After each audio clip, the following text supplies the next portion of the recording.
Hi. Good afternoon. I'm First Sergeant Turk.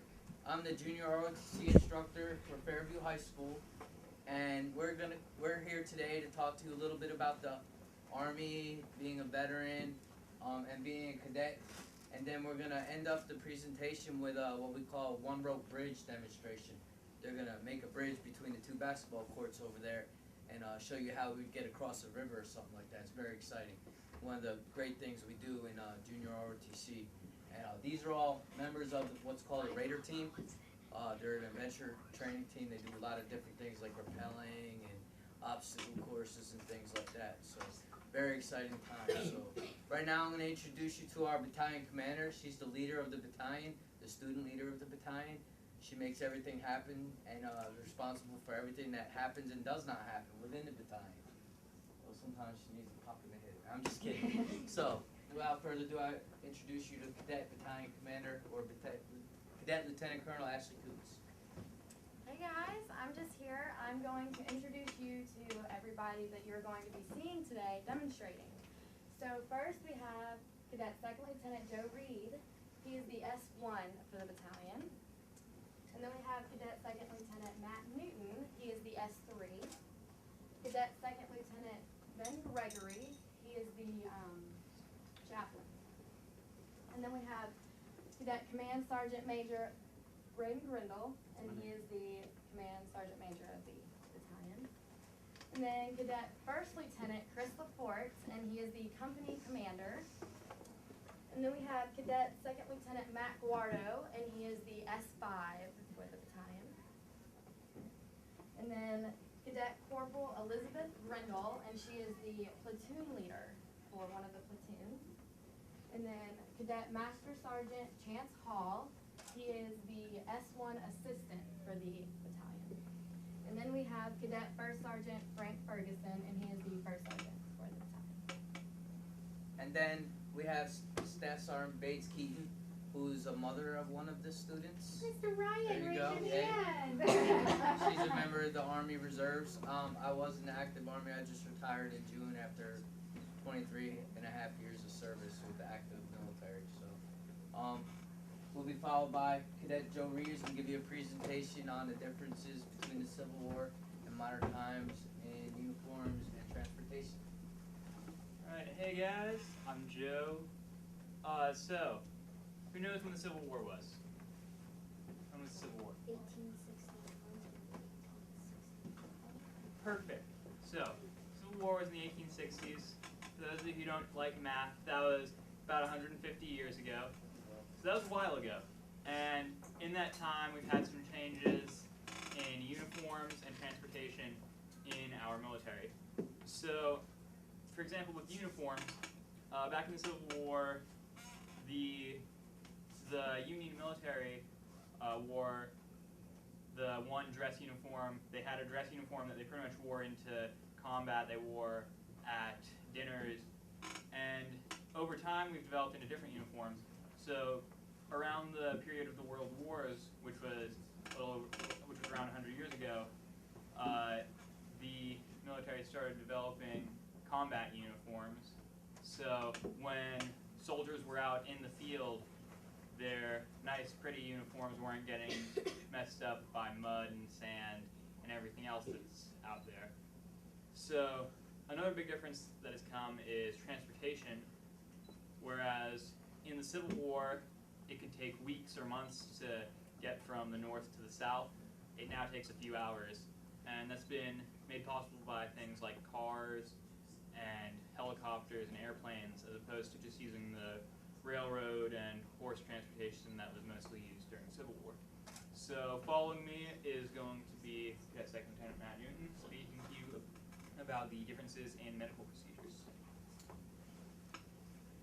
So, as Joe here pointed out, and as you said, the Civil War was a long time ago, 150 years. So, as you can imagine, there's been a lot of medical changes in procedure that was done on wounded soldiers from way back then all the way till now. It's been a huge leap, and it's saved a lot of soldiers' lives. Any of you, does anyone here know how many soldiers died in the Civil War? Anyone? Okay. It was a lot. Yes, a lot. It was the most in any American war in history. 600 and it's estimated between 620 and 630,000. And 2/3 of that was from disease and infection. Only 1/3 of that entire thing, about 200,000 people, was from actual battle casualties. And the reason for that is sanitation back then was not very good. Latrines, where you, the bathroom, on bases, guys would just go in the stream and they dig a hole a little bit away from the camp. So, you had waste from people getting in food, water, all that stuff. It was really nasty. You had cholera breakout. You also had, because you had a lot of people, for the first time, really huge armies, and there were no vaccines around. Like, anyone here ever going to the doctor, getting a shot? So those hurt, don't they? So you get a vaccine, so that way you don't get, say, chicken pox or something like that. Well, back then they didn't have any of those. So everyone, whenever you got large groups of guys together, you'd have just tons of guys all with chicken pox or with scarlet fever or something else, and you'd have guys just dying en masse. But today we've got a lot of stuff to fix that. Like, for example, or a famous thing, or infamous, that they would do in the Civil War, say you were wounded, say in the arm or something, they have to amputate because they didn't have any antibiotics or anything to fight infection. So it would get infected and you'd either die or you had to get it cut off. That's how it works. Now, back then, they would take what's called a tourniquet. This is a modern version of one. But back then, it was just a bandana or just a piece of string or a piece of rope, and you tie it off so you cut off the blood flow so you don't bleed out.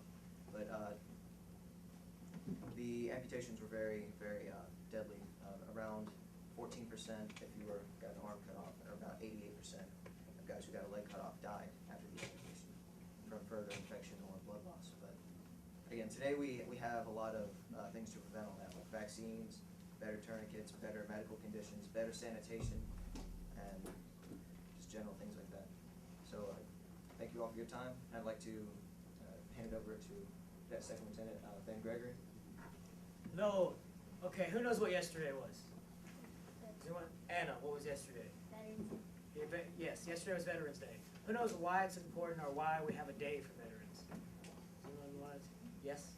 Because it actually talks about how they serve and important that they Exactly. It serve. talks about why veterans serve and why they're important. Does anyone have a good idea on why they're so important or why their service is so important? Yes? Because they fight for us. Yes, they do fight for us. And you could say that our country was founded by veterans, since we had to fight to get our country to begin with. Can we all say that? So we celebrate Veterans Day because they gave us our country. And every day that they're away, they're continually giving us another day of our country, because they're protecting our country. And they give us all these wonderful things we have in our country. Who has, like, what's your favorite thing in this country? Can I get some people to throw it in there? Hamburgers, yes. Video games. Video games, freedom of living. Yes, sir? Pizza. Pizza, yes. Yes? Sports, pizza, video games, hamburgers, the freedom and the wealth we have to enjoy that. Each day, those are given to us by veterans. They give us an opportunity, and they also give us all, even though we don't enjoy it all the times, they give us this school here. The ability to come out here and learn so we can eventually go out to make our own money and get plenty of hamburgers, pizza, and video games and watch a lot of sports, or play a lot of sports. They give us an opportunity. Every day that they're gone, they give us opportunity, and that's why it's very important that every time you see a veteran, to thank them for their service, because they give us everything we enjoy. And I'll be followed by First Sergeant Turk. Alright, so I'm First Sergeant Turk. I spent 23 and a half years in the Army. I'm going to talk to you a little bit about the day in the life in the Army, but I want to leave it up to you, so I want to open up the floor to questions.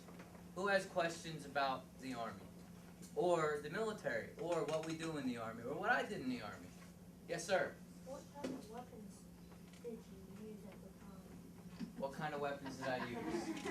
You just can't ask me if I killed anybody. I don't want to answer that. I've used a lot of different kind of weapons. When I first came in the Army, I was what's called an infantryman. Those are the guys that are on the ground and get dirty a lot. And we shoot a lot of different things. I shot a lot of different things. Different times. Guns, cannons, different things like that. So I had an opportunity to train with a lot of things. And not just for like military, but for like, we have competitions and stuff like that. Like things that would eventually develop into Olympic sports. So it's not all all just about, doing destructive damage with things. So, who else had a question? Someone over. Yes, sir. Is there a certain gun that almost Everyone wants to know about everyone guns. mainly- Huh? Isn't there a certain gun that almost everyone mainly uses? It's an M4. It's just a rifle. I think you were next. How long does the training usually take for to actually to join the U.S. Army? Okay, training. Well, I was also a drill sergeant, which is one of the ones that wears those round hats. And I should have brought a presentation. Next time we'll do that. And basic training is 9 weeks, and then what you go on, basic combat training is 9 weeks, and you learn how to be a soldier there. They teach you how to march, they teach you first aid, they teach you how to eat really, really fast without even breathing. It's really remarkable. They teach you how to yell really loud. They teach you how to do things like rappelling and obstacle courses, and to be a leader. They teach you about leadership and stuff like that. And also respect. They teach you about values, loyalty, duty, respect, selfless service, honor, integrity, personal courage. They teach you a lot. A lot of the things that they teach have to do with values and beliefs. Because when you go to places where there's hardship, no matter if it's war or it could be a relief effort. Like a lot of soldiers went to Thailand when there was a tsunamis and helped people there. We do a lot of things like that. Hurricane Katrina, we help people there. We do. The role of the military has changed and evolved. It's not just going and fighting. We help a lot of people with a lot of different things. Can I answer your question, sir? Okay. Yes, ma'am. Did you want to be in the U.S. Army growing up? Huh. I'll be honest, initially I joined the National Guard when I was 17. And I only joined that because my brother joined it. And he quit and I stayed with it. And then I went in the active army. So, no, I think I wanted to be a policeman growing up. And all through high school I didn't know what I wanted to be. So I made a really good decision in my life that molded and shaped me to who I am today. Yes, sir. Actually, go ahead. Where were you positioned at? I've been to about 30 different countries, all over the world. I've been deployed to Iraq twice and Afghanistan once. I was a first sergeant in the 173rd Airborne Brigade. I jump out of airplanes, or used to jump out of airplanes, rappel out of helicopters, things like that. I'm also a jump master, which means that I basically kick people out of airplanes. But they all have parachutes on, so it's a good thing, right? And different things like that. I got to travel and experience a lot of great people and a lot of different cultures. And let me tell you how fortunate you should be, because in Afghanistan they don't have TVs, they don't have electricity. In some other places, they don't have toilets, they don't have running water. A lot of kids sleep on the dirt. Don't even have beds. No washing machines. They take all their clothes to the river and wash them and stuff like that. And they all have to work in the fields, but they do go to school. All the kids still go to school, but it's a tent. Even in the wintertime, it's a tent. So we should be very fortunate as Americans and appreciate what we have. Yes, ma'am. What's the most interesting place you've been? Ooh, that's a trick question.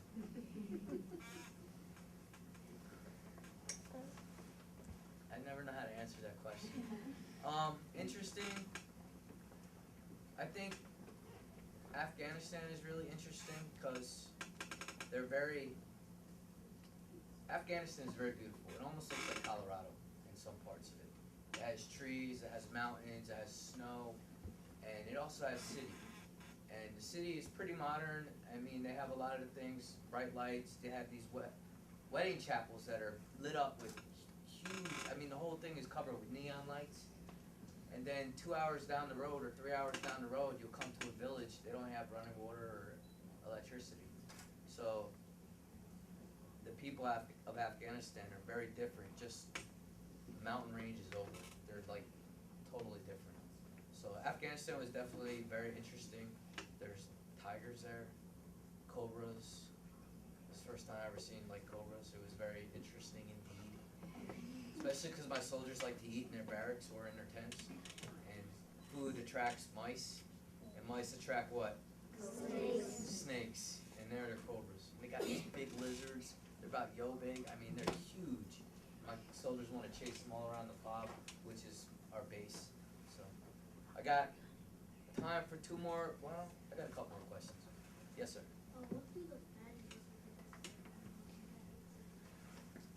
I don't have all my badges on today, so that's a good thing. This is our high school patch. It's Velcro, so I can rip it off them. This is Fairview High School, so when you guys become freshmen in high school, you can join JROTC. It's an awesome program. We're gonna actually start something up at the middle school, I believe. We're gonna call it Junior Raiders for the 7th and 8th graders to start getting involved in JROTC and some of the things we do. It's in concept right now, but we're trying to get there. This is our Fairview High School name tag that says JROTC. This is his rank, and then that's the U.S. Army JROTC patch. On the active duty uniform, Sergeant Bates has a combat patch, which I do not have mine on either, but that lets us know that she went to combat or to a hostile fire zone where it was dangerous, and she served there. And then she has a unit identification patch, which we both have. That's the unit that she's currently in, and this is the unit that I'm currently in. That was the unit you were in when you were in combat operations. I think that's an engineer battalion, right? Is that engineer or transportation? This is it's out of Fort Lee, Oh, okay. so Transport. yeah, it's I think it's transportation. So, but then you can also have stuff up here or on your pockets, and those are different. They call them skill identification badges, which if I had my other uniform, you just saw them, but I didn't. So, does that answer your question? Who was it? Okay. Oh, excellent. Yes, ma'am. Which country were you based at the longest? Did you like it? Italy, 3 years, loved it. Does that answer your question?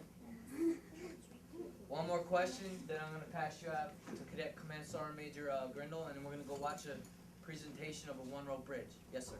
Go ahead. I'll answer one. Why did you leave the army? I retired. Like, why did you retire? My son is 12 years old. He's in 6th grade. My family, it was time to give back to my family. You got me on that Military one. families have a very, very rough It's really time. tough. You know, I missed a lot of years of my son's life, and it's really hard on him, so it gets me every time. So, tag on it. You got me. you. It was time to be there for my family. So, sorry about that. Yes, ma'am. My dad, when he was in the army, he wore glasses. Why couldn't he wear contacts? Because a lot of places we go are sandy, and if a piece of sand gets between the contact and your eye, it can scratch your cornea, and it can make you blind, or it can have surgery or something like that. That's why you're not allowed to wear contacts. Yes, ma'am. Last one. Actually, Did you we're ever gonna get hurt falling out of the airplane? Like, Absolutely. did anybody else? Oh yeah, people die. But you have more chance of getting struck by lightning than you do falling out of an airplane. So we're out of time. He was going to give a presentation, but I was very rude and took all his time on the life of a cadet, which is very great. But what we're going to do is demonstrate what our cadets do by building a one-row bridge, and they're going to go across it. It should take about 3 minutes. All right? So without further ado, your teacher's going to organize you and get you outside. I say I eat, that means your mouth go quiet. Got it? Well, my rank is first sergeant. They call me first sergeant. So that's what he said. Got it? There you go. Here, I'll do a demonstration. Are y'all ready? Yes, Sergeant. Who said who? Not me. I said yes, Sir Sergeant. Alright. Alright, so what we're getting ready to do is they're going to construct a one-row bridge. We normally do this over a river or something like that. They're going to go from this basketball pole to this basketball pole, okay? Also, while we're doing that, Sergeant Bates, Sergeant BK is going to pass what we call an MRE out, a meal ready to eat. We'll open one up and you can look at it. So, anybody have peanut allergies or anything like that? Me too, actually. Well, it's in a package, they should be okay. If you do, just don't touch it. You two need to walk away. Alright, so, what was it? 3, go! Oh, just pull the rope right out of the backpack. Straighten it.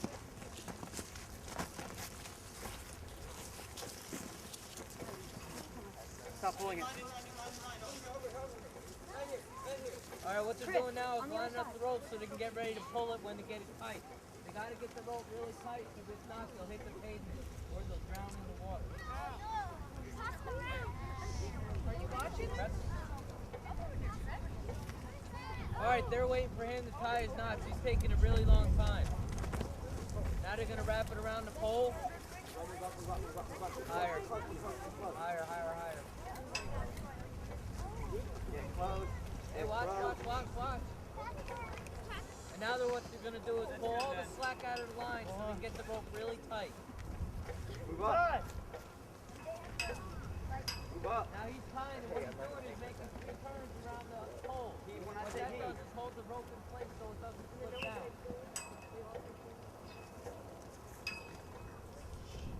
We said pull. Pull! Hey! Now they're the rope Hey! Hey!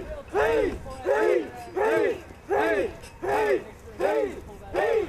Hey! Pull! More! Alright, now what he's gonna do is grab the rope so it doesn't slip, twist it, and then they're gonna tie a knot. Then you're gonna watch it go across. Now normally it's about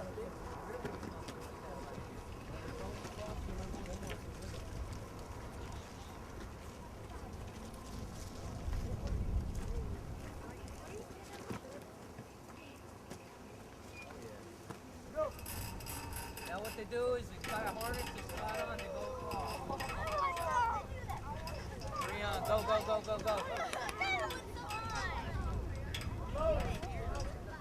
They should be able to do this under 3 minutes.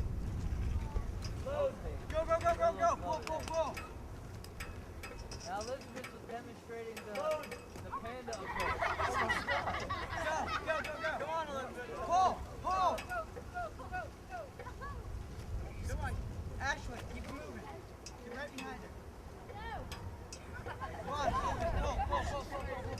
Hey, Frank. Pull harder.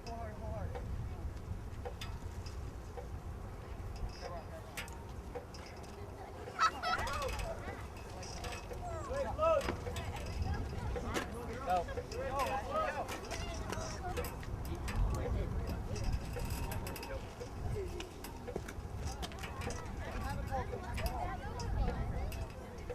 Last one. Alright, once the last one gets off the rope, the near side is going to untie everything and he's going to, well, if this was a river, he would jump in the river and that's going to pull them across as fast as possible.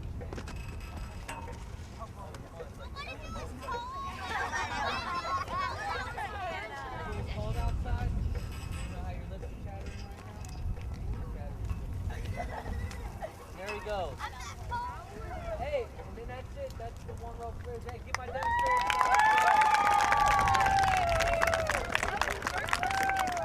Hey guys, it's cold out here. Thank you very much for letting us come here. I had a great time. See you later.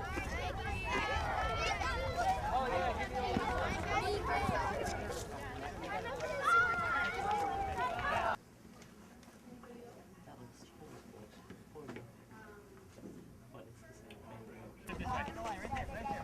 Alright, Ben, you're gonna be on. Ashley. Alright, remember, when you run to the goal, run behind me. I'll stand over here. Ashley,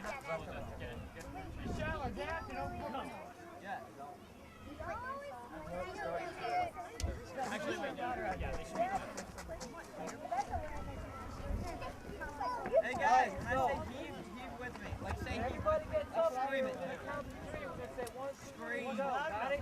Hey Ashley. Got it. You don't What we scream. took You gotta say 1, 2, 3, go! what he's doing now is he's gonna pull the rope across, okay?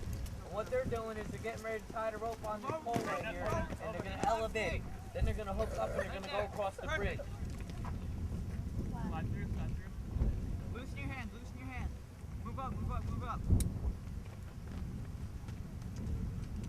What he's doing now, he's got to tie these Chris, knots get into closer to Ashley. Joe, get closer to the Elizabeth. sapling, the metal thing. Good job. Then once that's done, they're gonna wrap it around this pole, all right? Then once he gets enough length, he's gonna tell him to tie.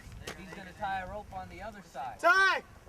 He's gonna wrap it around 3 times. Why 3 times?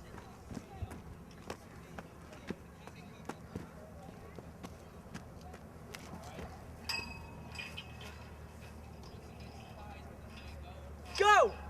Now he's gonna tell them, now they're gonna pull it tight. Together, working as a team. Trying to get the rope nice and tight. Hopefully they don't pull the basketball net out of the ground. Your principal's gonna be really mad at me. Alright, he's gonna twist it to hold the friction. You're gonna wrap it around a couple times. You're gonna add at least 2 round turns. Round turn is every time it goes around, it's called a round turn. Now what he's gonna do is throw the rope over, he's gonna bring it back and tie it so that so it'll hold.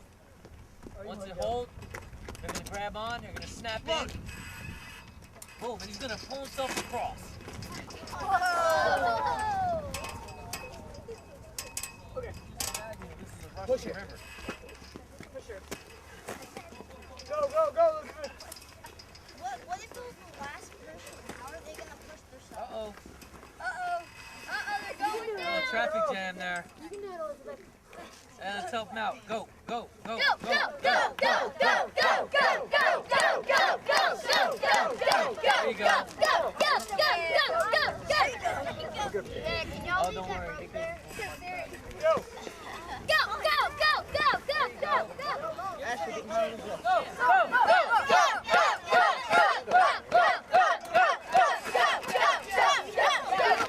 There you go. No, chance. That's how they would get across the river, a gorge, a big hole in the ground, anything like that. How would he get there? You'll see, guys. Now, if this is a river, he's going to untie, and he would clip in, right? He's going to clip into the rope. You guys need to back up. I don't want the rope to hit you. And then he's going to run across the river. Now, if he was in a river, he'd jump in the river, and the rest of them right there would grab the rope and pull him across like a motorboat. He goes. Rope cross. Time.